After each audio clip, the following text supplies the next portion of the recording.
Pride and Prejudice by Jane Austen, Chapter 13.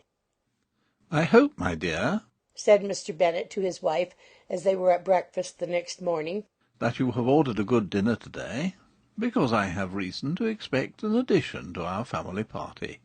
"Who do you mean, my dear? I know of nobody that is coming, I am sure, unless Charlotte Lucas should happen to call in, and I hope my dinners are good enough for her. I do not believe she often sees such at home." "The person of whom I speak is a gentleman and a stranger."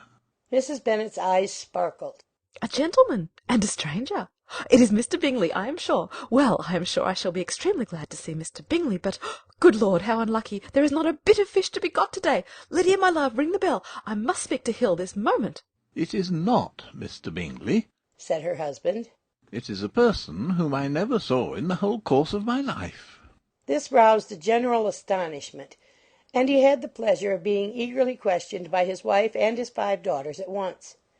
After amusing himself some time with their curiosity, he thus explained.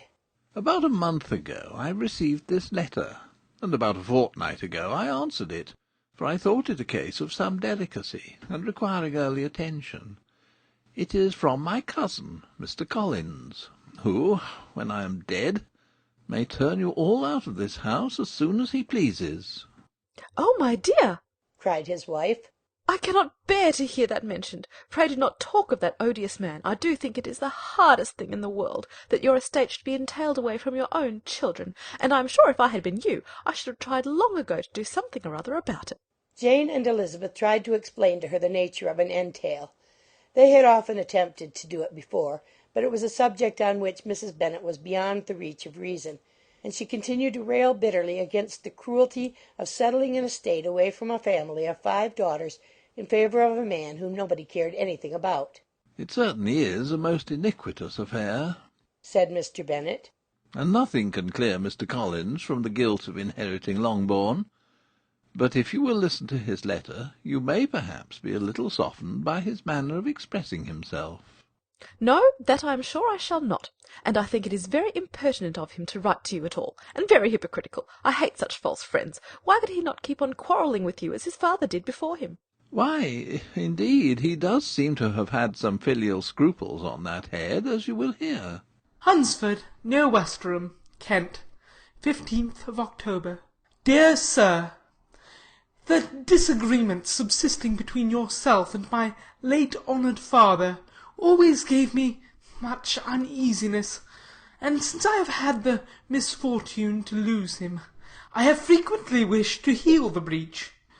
But for some time I was kept back by my own doubts, fearing lest it might seem disrespectful to his memory for me to be on good terms with any one with whom it had always pleased him to be at variance. "There, Mrs. Bennet." My mind, however, is now made up on the subject, for having received ordination at Easter, I have been so fortunate as to be distinguished by the patronage of the Right Honourable Lady Catherine de Bourgh, widow of Sir Lewis de Bourgh, whose bounty and beneficence has preferred me to the valuable rectory of this parish, where it shall be my earnest endeavour to demean myself with grateful respect towards her ladyship, and be ever ready to perform those rites and ceremonies which are instituted by the Church of England. As a clergyman, moreover, I feel it my duty to promote and establish the blessing of peace in all families within the reach of my influence, and on these grounds I flatter myself that my present overtures are highly commendable, and that the circumstance of my being next in the entail of Longbourn estate will be kindly overlooked on your side, and not lead you to reject the offered olive branch. I cannot be otherwise than concerned at being the means of injuring your amiable daughters, and beg leave to apologize for it, as well as to assure you of my readiness to make them every possible amends. But of this hereafter. If you should have no objection to receive me into your house, I propose myself the satisfaction of waiting on you and your family Monday, November 18th, by 4 o'clock. and shall probably trespass on your hospitality till the Sunday se'nnight following, which I can do without any inconvenience, as Lady Catherine is far from objecting to my occasional absence on a Sunday, provided that some other clergyman is engaged to do the duty of the day. I remain, dear sir, with respectful compliments to your lady and daughters, your well-wisher and friend, William Collins.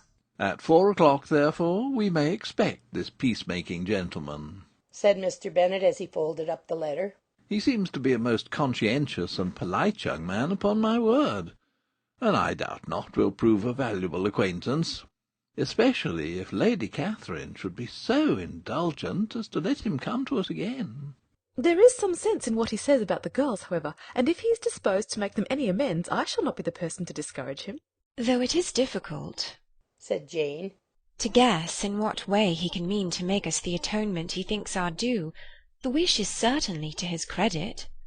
Elizabeth was chiefly struck by his extraordinary deference for Lady Catherine, and his kind intention of christening, marrying, and burying his parishioners whenever it were required. "He must be an oddity, I think," said she. "I cannot make him out. There is something very pompous in his style. And what can he mean by apologizing for being next in the entail? We cannot suppose he would help it if he could. Could he be a sensible man, sir?" No, my dear, I think not. I have great hopes of finding him quite the reverse. There is a mixture of servility and self-importance in his letter which promises well. I am impatient to see him. In point of composition, said Mary, the letter does not seem defective. The idea of the olive branch perhaps is not wholly new, yet I think it is well expressed. To Catherine and Lydia, neither the letter nor its writer were in any degree interesting.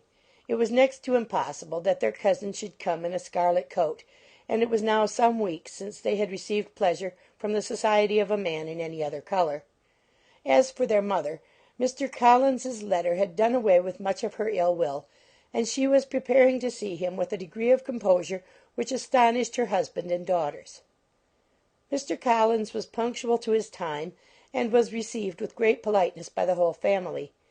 Mr. Bennet indeed said little, but the ladies were ready enough to talk, and Mr. Collins seemed neither in need of encouragement nor inclined to be silent himself. He was a tall, heavy-looking young man of 25. His air was grave and stately, and his manners were very formal. He had not been long seated before he complimented Mrs. Bennet on having so fine a family of daughters, said he had heard much of their beauty, but that in this instance fame had fallen short of the truth, and added that he did not doubt her seeing them all in due time disposed of in marriage. This gallantry was not much to the taste of some of his hearers, but Mrs. Bennet, who quarrelled with no compliments, answered most readily. You are very kind, I am sure, and I wish with all my heart it may prove so, for else they will be destitute enough. Things are settled so oddly. You allude, perhaps, to the entail of this estate? Ah, sir, I do indeed. It is a grievous affair to my poor girls, you must confess. Not that I mean to find fault with you, for such things I know are all chance in this world. There is no knowing how estates will go when once they come to be entailed. I am very sensible, madam, of the hardship to my fair cousins, and could say much on the subject, but that I am cautious of appearing forward and precipitate. But I can assure the young ladies that I come prepared to admire them. At present I will not say more, but perhaps when we are better acquainted. He was interrupted by a summons to dinner, and the girls smiled on each other. They were not the only objects of Mr. Collins's admiration. The hall, the dining-room, and all its furniture were examined and praised, and his commendation of everything would have touched Mrs. Bennet's heart but for the mortifying supposition of his viewing it all as his own future property. The dinner, too, in its turn, was highly admired, and he begged to know to which of his fair cousins the excellency of its cooking was owing. But he was set right there by Mrs. Bennet, who assured him with some asperity that they were very well able to keep a good cook, and that her daughters had nothing to do in the kitchen. He begged pardon for having displeased her. In a softened tone she declared herself not at all offended, but he continued to apologize for about a quarter of an hour. Chapter 13.